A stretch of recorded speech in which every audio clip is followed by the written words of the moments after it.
I still believe John Huard remains one of the most important football figures ever from Maine.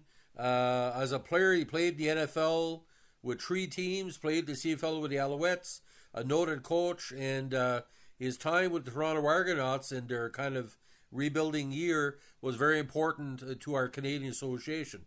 Unfortunately, he has passed away at age 80 in South Portland, Maine.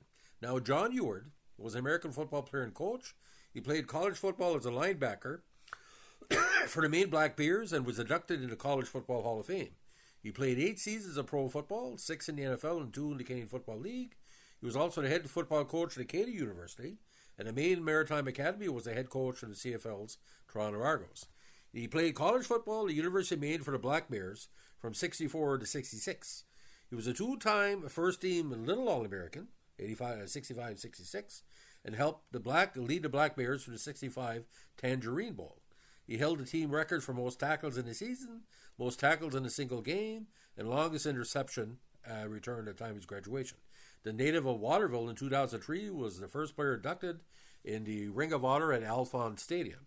In 2014, he was the first Maine player elected to the College Football Hall of Fame that year. Huard was eventually selected by the Denver Broncos in the 5th round of the 67 NFL-AFL draft. He played 3 seasons for the Broncos, but missed all of 1970 due to a rough knee injury. While out of football, he worked as an ambassador for a trucking company and was assistant to the Maine Commissioner of Economic Development. In 71, Denver traded Huard to New Orleans for an undisclosed draft pick. Unfortunately, he was injured in the season opener and missed the rest of the campaign. He resigned with Saints in 72, but was released before the team's first preseason game. He then was signed with the Patriots, but was released as part of the final cuts before the start of the campaign. Now, following his release from the Patriots, Huard signed a multi-year contract with the CFL's Montreal Alouettes. Huard walked out of Alouettes training camp in 73 and was eventually placed on waivers. He was brought back to the team due to an injury to star defensive player Junior Ayew. After 4 games, he was placed in the 30-day injury reserve with a pulled hamstring. After unsuccessful negotiations with the Birmingham Americans of the WFL, Huard announced his retirement. Now, his coaching career, he eventually became a coach in 74 under Walter Abbott at Maine. In 79, he became head coach of the Acadia Axemen of which now the CIS. He led the team to 2 Vanier Cup titles in 79 and 81. In 83, he was hired by J.I. Albrecht to coach Atlantic Schoolers expansion franchise, the first proposed CFL franchise in the Maritimes. However, the squad never played a game, and Huard remained in Acadia for 1 more season before becoming the special teams coach of the Chicago Blitz of the USFL. In 87, he was hired as head football coach of the Maine Maritime Academy. Huard coached the Marindals till 94, when he was hired by former boss J.A. Albrecht to coach the CFL's expansion, Shreveport Pirates. That June, before Shreveport even played a game, he was fired by Pirates President Lauren Gleiberman and replaced by, get this, Forrest Gregg. Gleiberman cited philosophical differences as a reason for the change. However, the Times reported that Huard may have been fired because of a walkout by the team's medical training staff following a verbal altercation between Huard and a trainer. In 2000, Huard was hired by Albrecht again, this time as head coach of the Toronto Argos. His tenure lasted 8 games with a record of 1-6-1, although Toronto was still in the rebuilding phase. He resigned at a 51-4 home loss to the British Columbia Lions. Now, Huard, after his CFL career was done, was a Northeast representative of Field Turf and CEO of Northeast Turf of South Portland, Maine. He oversaw the installation of Field Turf at Gillette Stadium during the 2016 NFL campaign. Now, Huard was also very generous. He donated $20,000 towards the construction of University of Maine's Mahaney Dome and nearly $1 million towards renovations at the Acadia University's Raymond Field. Unfortunately, he passed away on January 29, 2025, at the age of 80 at his home in the beautiful community of South Portland. Now, with the Maine Maritime squad, 87 to 93, 87 0-8, 0-5 in conference, 88 2-7, 0-6 in conference, 89 5-4, 1-4 in conference, 5-4, 3-2 in conference, 91 5-3 and 3-2 in conference, In 93, 9-1, a conference title. He won 7-1 first and won the ECAC Bowl. In the CFL, won 6-1. Some people say he was either fired or quit. It doesn't matter. Like I said, they were just rebuilding.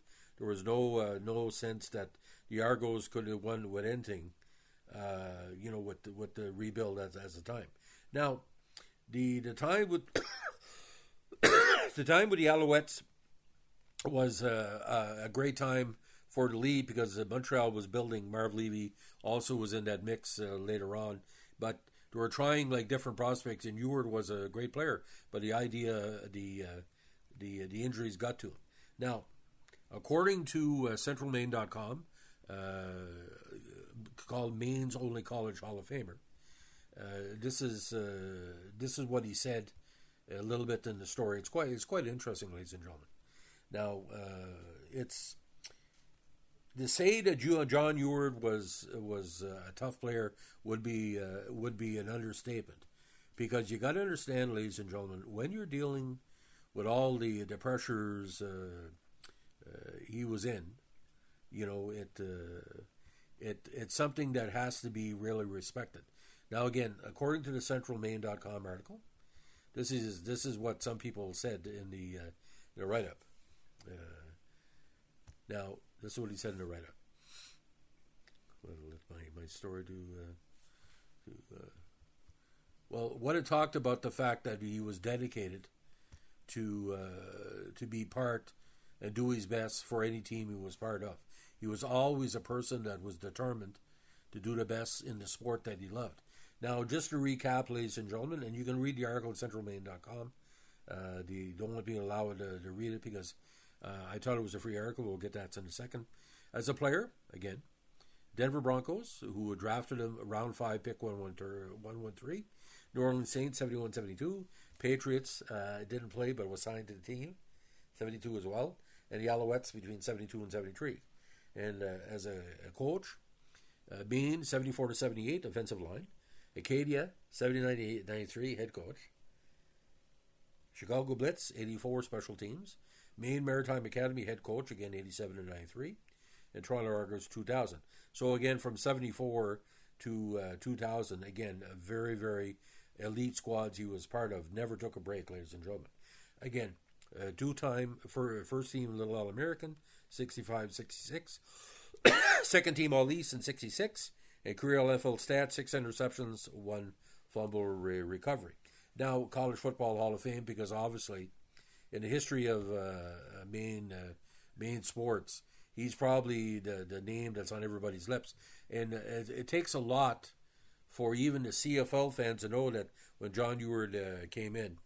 Now, 67 with Denver, 14 games, 13 games started, 2 interceptions, 1 fumble recovery. 68 with Denver, game started 14, 2 interceptions, and 69 with Denver, 2 interceptions for 18 yards, and 71. He played 1 game with New Orleans, of course, injured for most of the season, and he was playing a middle linebacker with Denver for those years. So John Huard, ladies and gentlemen, a big legacy player in Maine, a big legacy player in the Maritimes, big legacy player for fans of the CFL with the Alouettes and Argos. Players like this, I remember him with the Alouettes in the early 70s, and everybody in the Maritimes were saying he's kind of like, we took him as a Maritimer because obviously Waterville and South Portland is within, shouting distance of New Brunswick. But like I said, if anybody was going to bring in a CFL team to the Maritimes, he would have done everything to do it. But the cards weren't there. So, ladies and gentlemen, God bless you, John Huard. Rest in peace. If you like what we're doing here with our CFL Vintage podcast, let us know with a like, comment, subscribe, or share.